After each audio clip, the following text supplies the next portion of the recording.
je vais te parler de deux choses qu'on dit généralement. On dit, si tu marches avec 2 milliardaires, le troisième, ça sera toi. On dit aussi, dis-moi avec qui tu marches, je te dirai qui tu es.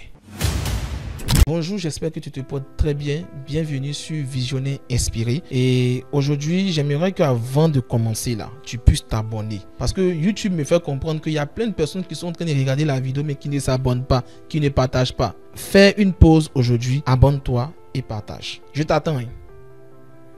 Voilà. Alors, aujourd'hui, j'aimerais te parler de quelque chose. Les gens avec qui on marche. Lorsqu'on est entrepreneur, il est vraiment important de savoir avec qui on est en train de marcher. Vous savez, les entourages négatifs peuvent dépeindre sur notre entreprise.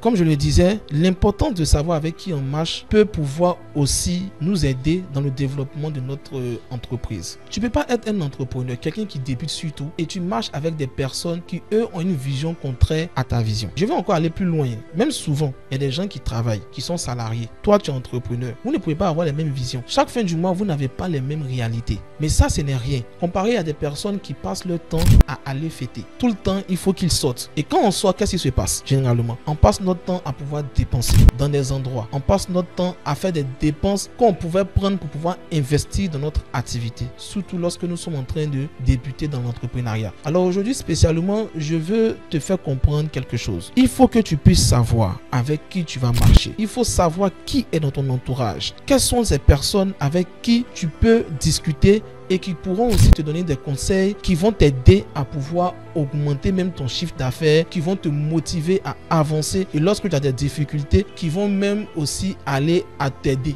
C'est important. Ça, on ne dit pas ça toujours. Hein. Mais il faut savoir, ce n'est pas de l'hypocrisie. Il faut savoir avec qui tu marches. Il y a une catégorie de personnes qui pourront t'aider. Tout n'est pas un aspect financier. Hein. Il y a des gens qui peuvent simplement même t'aider à travers des contacts. Je sais que quand je dis, il faut savoir avec qui marcher parce que ces personnes pourront t'aider. Il y a des gens qui disent que non, on ne marche pas avec quelqu'un à cause de l'argent. Non, tout n'est pas une question d'argent. Aujourd'hui, le réseautage est important. Aujourd'hui, il y a des gens qui peuvent t'aider quand tu as un problème. Et les gens qui sont en train de peut-être penser que le simple fait de pouvoir marcher avec quelqu'un parce qu'il va t'aider, c'est quelque chose d'hypocrite. Non, non, ce n'est pas vrai. Écoute, marcher avec quelqu'un, ce n'est pas forcément un aspect financier. Le simple fait qu'un frère vienne te conseiller, te motiver quand tu as un problème là, c'est une aide. Être seul souvent dans un environnement, c'est pas bon. Hein? Tu es dans ton coin seul, tu traverses des situations terribles. Souvent même en expliquant ton problème à quelqu'un, il pourra même te dire vers qui te tourner. Le fait simplement de dire à ton frère, va voir telle personne, je pense qu'il va essayer de résoudre ton problème, c'est une aide. Tout n'est pas finance. Mais et puis, je ne sais pas où est le problème si quelqu'un t'aide avec des finances. Je ne sais pas. Ce qui est le problème, c'est lorsqu'on t'aide et que toi, à ton tour, tu ne le fais pas. C'est ça qui n'est pas bon. Il faudrait savoir s'aider. C'est un peu comme une petite banque. Tu vas à la banque, tu prends de l'argent. La banque t'aide en te finançant. Mais toi, à ton tour, qu'est-ce que tu fais? Tu rembourses la banque avec des intérêts. Dans nos relations, il faudrait comprendre quelque chose. Il ne faudrait pas obliger ton frère ou ton ami à t'aider. Non. Mais quand ton frère ou ton ami t'aide là, ce n'est pas une mauvaise chose. Toi aussi, arrange-toi par moment pour aller aider aussi ce frère là. Parce qu'il y a des gens là, ils attendent que l'autre ait forcément un problème pour aller l'aider. Il y a des choses qu'on peut faire pour pouvoir aider quelqu'un sans même qu'il ne puisse nous demander. On va entrer en profondeur, surtout au niveau de l'environnement. Il faut avoir un environnement de croissance. Écoute, les endroits que tu fréquentes là vont déterminer aussi certaines choses. C'est toi qui es un entrepreneur. Tu es toujours dans des bars, dans des maquis en train d'aller gaspiller de l'argent. En fonction des endroits où tu fréquentes, tu pourras aussi évoluer. Mets-toi dans des endroits où tu sais que tu pourras aussi avoir des contacts. Participe à des séminaires, va à des rencontres où tu pourras aussi avoir des partenaires. Dans la vie, tout n'est pas fait. Si tu passes ton temps à fréquenter des endroits où il faut s'amuser et que tu laisses des endroits où on peut rencontrer des futurs partenaires, mais écoute, tu peux avoir des problèmes. Il est important que tu puisses essayer de voir dans ton environnement que tu dois fréquenter un environnement sain, un environnement de croissance, un environnement où tu pourras avoir des amis, des contacts, des gens qui vont t'aider à pouvoir développer ton entreprise, des gens qui vont pouvoir t'aider et t'envoyer à un certain niveau, qui vont te donner certaines connaissances. Non, il faudrait savoir, ce n'est pas une hypocrisie, je vous assure. Quand tu es en train d'entreprendre là, il faut savoir avec qui tu es en train de marcher. Hein. Peut-être qu'on ne te dit pas, il faut savoir, souvent ce n'est pas un malin. On voit des gens en train de dire, à qui tu dis souvent non, il faudrait qu'on puisse sortir. Le gars te dit non, il ne faut pas sortir. Moi je prends mon cas. Moi aujourd'hui, pour pouvoir sortir, il faut savoir où tu m'envoies. Parce que si tu ne sais pas où tu m'envoies, je ne vais pas venir. D'autres me disent que je suis trop casanier. Non, ce n'est pas ça. Je suis en train de chercher à savoir où je vais. Quand je vais là, ça m'apporte quoi? Pourquoi? quoi? Ainsi de suite. Tout ça, je me pose ces différentes questions. Même quand je vais dans un restaurant avec ma famille, avec des amis, il faudrait que je puisse savoir où je m'en vais. Et s'il faut que je parte là-bas tout le temps.